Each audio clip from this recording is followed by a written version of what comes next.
Nah,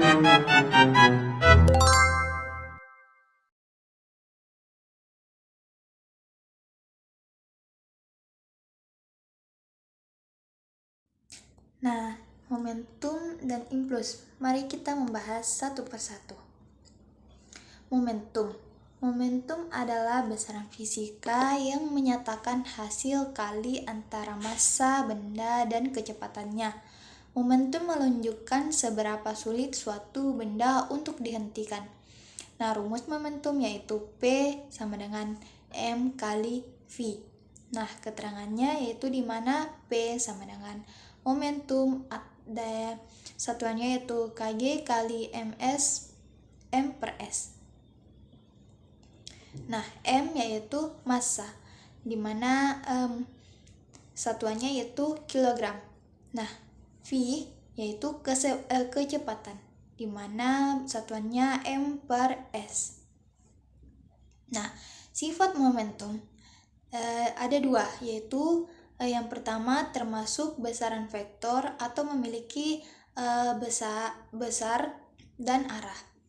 Nah, yang kedua, semakin besar massa atau kecepatan, semakin besar juga momentumnya. Nah, contoh dalam kehidupan sehari-hari yaitu truk yang bergerak memiliki momentum lebih besar dibanding sepeda dengan kecepatan yang sama karena massanya lebih besar.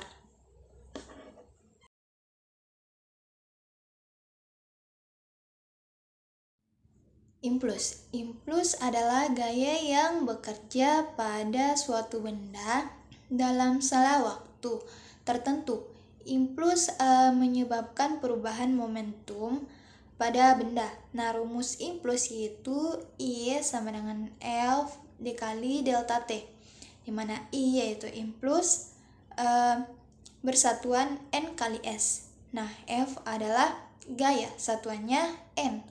Nah, delta T yaitu selang waktunya dengan satuan S. Nah, hubungan impuls dan momentum bisa disatukan dalam rumus I sama dengan delta P sama dengan M dalam kurung V2 dikurang V1.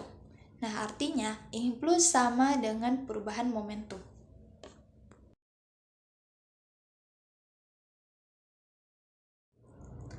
Nah, lebih lanjutnya hubungan impuls dan momentum menyatakan bahwa impuls sama dengan perubahan momentum.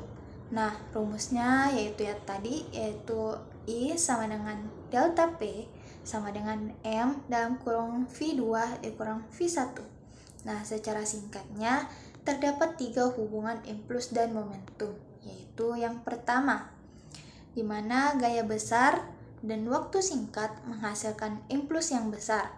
Contohnya pukulan palu.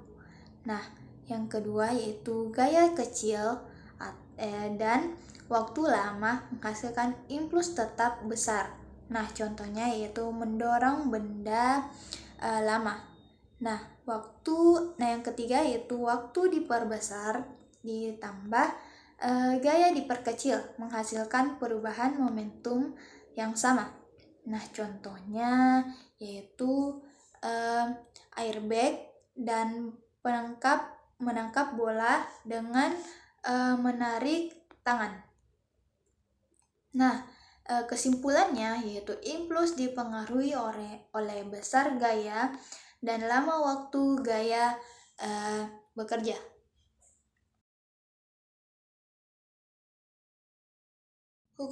Hukum kekekalan momentum.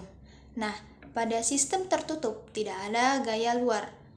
Jumlah momentum sebelum peristiwa sama dengan jumlah momentum sesudah peristiwa. Rumusnya yaitu P sebelum sama dengan P sesudah. Nah, hukum ini sering digunakan pada peristiwa tumbukan.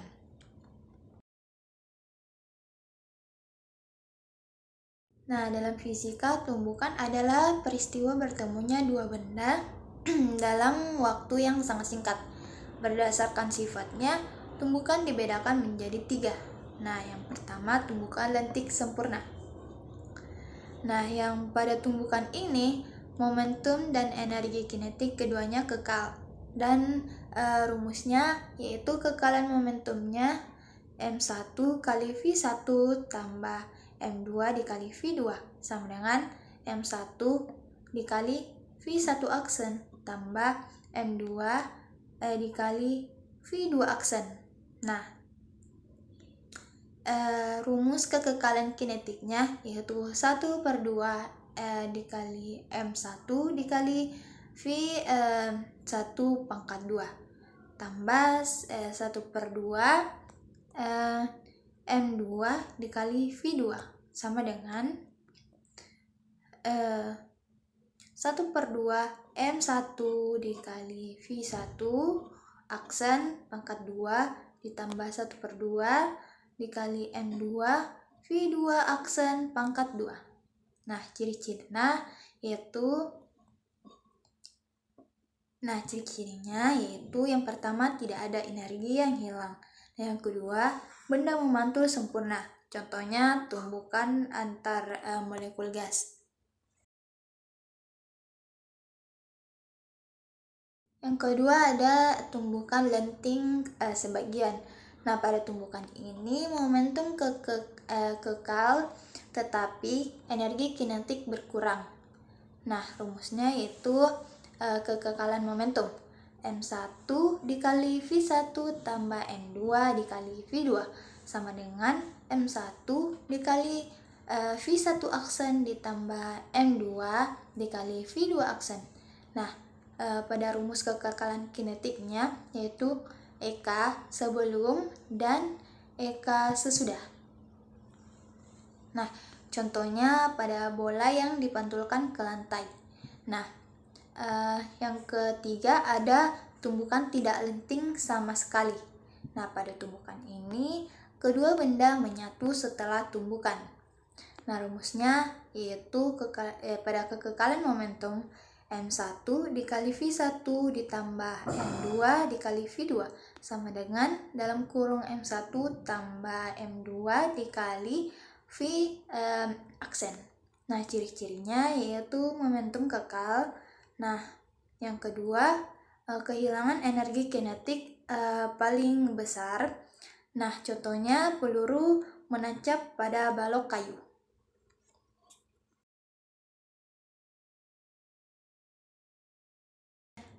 Contoh soal pada momentum, yaitu sebuah bola bermassa 2 kg bergerak dengan kecepatan 5 m/s. Tentukan momentumnya. Nah, penyelesaiannya diketahui M sama dengan 2 kg dan V-nya sama dengan 5 m/s. Nah, rumusnya yaitu P sama dengan M dikali V. Nah, sama dengan 2 dikali 5. 2 kali 5 yaitu 10 kg dikali m/s. Nah, jawabannya yaitu momentum bola adalah 10 kg dikali m/s.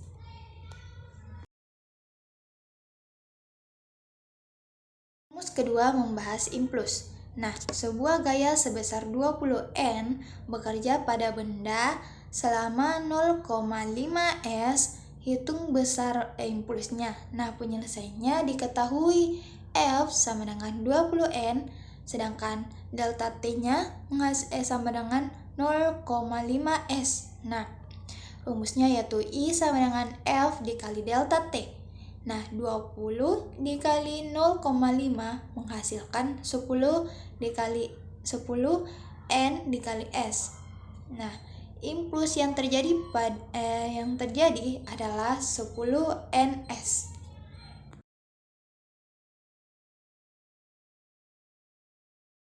Contoh soal yang membahas impuls dan perubahan momentum.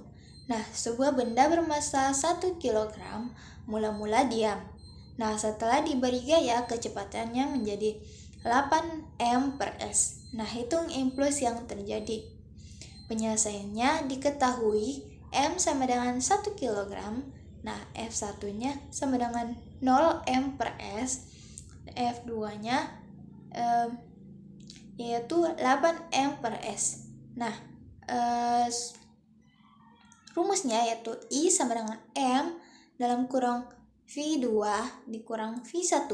Nah, sama dengan 1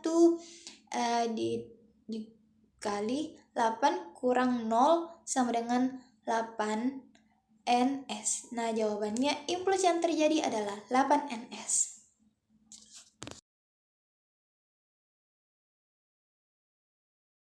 Nah, soal terakhir yaitu hukum kekekalan momentum. Dua benda A, D, dan B bertumbukan. Nah, massa A sama dengan 2 kg dengan kecepatan 4 m per s. Nah, massa B sama dengan 1 kg dan diam. Jika setelah tumbukan kedua benda bergerak bersama, tentukan kecepatan akhirnya.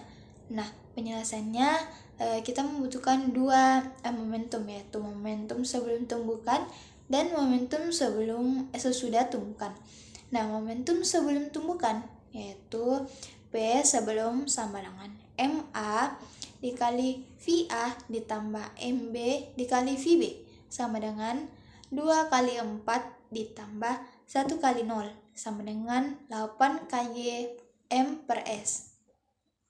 Nah, momentum sesudah tumbukan yaitu P sesudah sama dengan MA ditambah MB dikali V8 sama dengan 2 ditambah 1 dikali V8 sama dengan 3V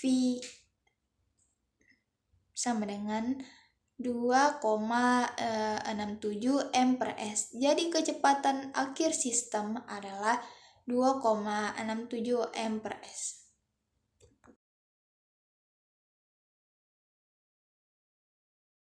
Kesimpulannya dari semua materi yaitu momentum adalah besaran yang bergantung pada massa dan kecepatan benda. Sedangkan impuls adalah hasil kali gaya dan waktu yang menyebabkan perubahan momentum. Nah, hubungan momentum dan impuls menjelaskan bagaimana gaya dan waktu mempengaruhi gerak benda. Dalam sistem tertutup, momentum selalu kekal dan konsep ini banyak diterapkan dalam kehidupan sehari-hari, terutama pada peristiwa tumbukan dan keselamatan.